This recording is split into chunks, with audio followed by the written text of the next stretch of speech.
yesterday I gave you kind of my thoughts on the quarterback situation. I told you, and I said this on the post-game show right after the game, like, I think Michael Van Buren needs to play moving forward. I think Garrett Nussmeier will play some, but I feel like there needs to be a shakeup in how the offense functions because this is broken. You're not functioning on offense. You're the worst rushing offense in the league.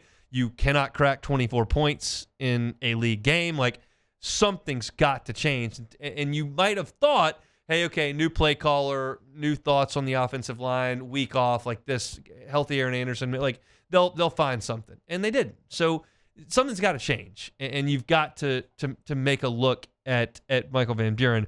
But my opinion doesn't matter. It's Frank Wilson's opinion that matter. And he talked yesterday about how the reps should be divvied up. You know, I thought Garrett did well enough at times to still be in position to be the starter as we start and embark up on this weekend. So when we go to corrections today and practice tomorrow, he'll be the first guy that goes in. So he'll be the first guy that goes in. But last week, if you'll remember, Frank Wilson, Garrett is our quarterback. Garrett is our quarterback. We'll do what it takes to win the game. Garrett is our quarterback.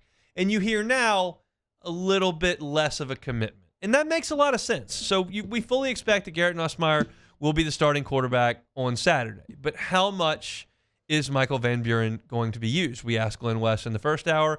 He thought about a third of the time. I think that's probably a little bit heavy, but I'd like to see Michael Van Buren play. We'll see if it's series to series, quarter to quarter. If you don't score a touchdown in the first 2 drives, you go to Van Buren for a drive. If that results in 3 points or 7 points, maybe you stick with him, and we'll see what they decide to do.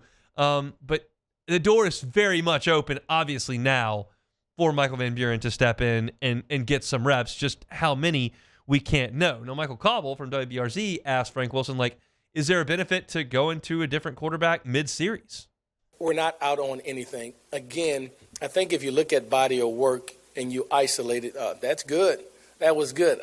We missed that. We got to be able to get that. And they're both imperfect in that sense. They both brought something to the table that helped this team to go up and down the field. They both have things that they need to continue to work on as well. And so I don't think it's just a clear separation where one is beyond the other, that we'll need both of them. And I think and I know we'll use both of them in this game. So that's a more specific answer. We'll use both of them in this game. I think when he says that nobody was clearly the guy, I think that's fair.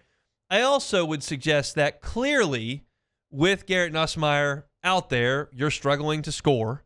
You move the ball at times, you're struggling to score, struggling in the red zone, struggling to run the ball. And then you look at, with Michael Van Buren, like, it wasn't great. It wasn't a symphony offensively in Tuscaloosa. You only scored 3 points, and they were kind of gift-wrapped by Harold Perkins on the strip sack. But you did see some things that you know you're not going to get from Nussmeier. The third down run, the dynamic playmaking ability to extend plays and to get up the field and convert those third downs on your feet. Now, you take a step back throwing the ball. Like I told you yesterday, like, Van Buren was not the most accurate passer on Saturday.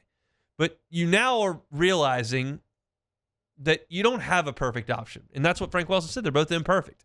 You don't have a guy that can run and be accurate throwing it consistently. Garrett Nussmeier can be accurate throwing it. He's not going to run.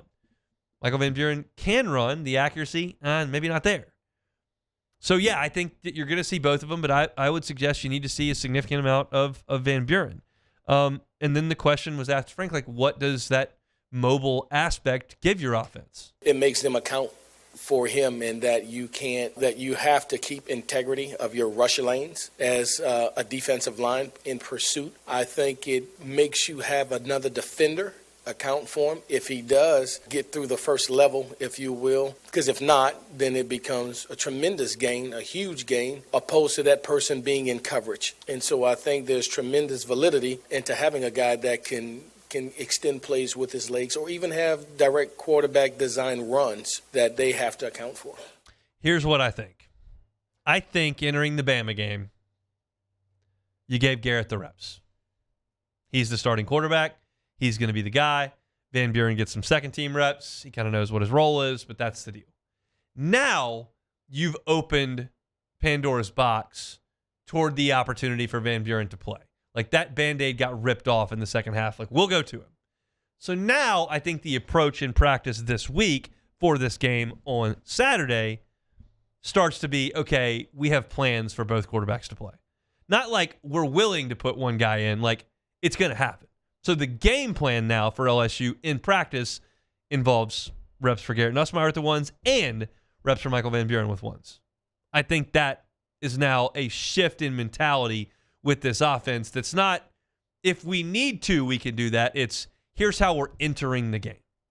And to be clear, like Arkansas hasn't stopped anybody, whether it's a mobile quarterback or whether it's a guy that's slinging it. Arkansas hasn't stopped anybody. It's a defense that is as bad as anybody in the country, certainly as bad as anybody in the SEC. When your offense is in the top 15 nationally in like almost every category and you can't win a league game, you know how compromised that defense is. It's really bad. You look at their schedule, you look at the quarterbacks they've faced, and none of it is good. Like, they faced Ole Miss with Trinidad Chambliss. They gave up 41. They faced Notre Dame, C.J. Carr, a good athlete, but more of a thrower. They gave up 56. They played Tennessee with Joey Aguilar. He wants to throw the ball. They gave up 34. They played Texas A&M, Marcel Reed. He can run and throw, and gave up 45 points. You played Auburn. You did a pretty good job against Jackson Arnold for a half. Auburn goes to the backup quarterback. You get lit up for a ton of points in the second half and lose 33. And then you play Mississippi State. You face mostly Blake Shapen. He's more of a thrower. You gave up 38 points. So, like, they've faced mobile guys. They've faced pocket passers. They've faced whoever. And everybody has massive success. It would stand to reason that LSU could find some things on offense. But I believe with that in mind, they're going to take a look at both quarterbacks and get both quarterbacks involved early on. I don't think it requires a Garrett Nussmeier failure to get him into the game. Now, you don't have to force it. If Nussmeier leads a 75-yard touchdown drive on the first drive of the game, and then your defense gets a turnover at the 40, and you put Nussmeier back in and he hits a big play for a touchdown, I don't say, hey, all right, get in there, Van Buren. It's your turn. But if things go the way that they've gone, which is LSU not scoring a lot of points early or not scoring a lot of points late, like mixing Van Buren in doesn't mean he has to be the guy the rest of the game. Like when they went to Van Buren on Saturday, it was his game. I don't think it has to be that this time around. Could be if Nussmeier plays really poorly, the offense is sputtering, and then Van Buren gets the ball and goes down and gets points. Like it could be a permanent thing, but you can have a plan to go to both of them in this game and not feel like once you take Garrett out, he can't go back in. Based on the way I saw Garrett handle himself on the sideline after Van Buren went in last week, cheering on his team, staying engaged, fist pumping, signaling catch on the sideline, like he was into it. Now, he was emotional at the end. Yes, I got it.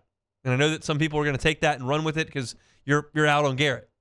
But I think that Garrett can handle giving some snaps to Michael Van Buren in this game. I think he can handle giving some snaps to Juwan Johnson in some sort of role doing that as well. At this point, the sample size is so large that nobody can fight back too hard on this. You got to use both quarterbacks. And I think they will on Saturday, and I think they'll prepare that way as opposed to have that as a contingency in the plans for the game. So that's a look at LSU's quarterback situation. If you'd like to, you can read a little bit about that at LouisianaSports.net. We've also got a story up right now about the Brian Kelly lawsuit that was filed last night that was reported on by ESPN yesterday evening, and that we've got two stories up for free on LouisianaSports.net about right now. It talks about the negotiations, who offered what was turned down. It also details LSU's decision to fire Brian Kelly for cause, suggesting that Scott Woodward didn't have the authority to fire Brian Kelly when he did on that Sunday, October the 26th. So if you want to read more about that, you can find it at LouisianaSports.net. Hey, thanks for watching Hunt on LSU. Before you get out of here, do us a couple of favors. Hit that like button, leave your comments below, and subscribe to the channel for all your Fighting Tiger football talk. See you next time.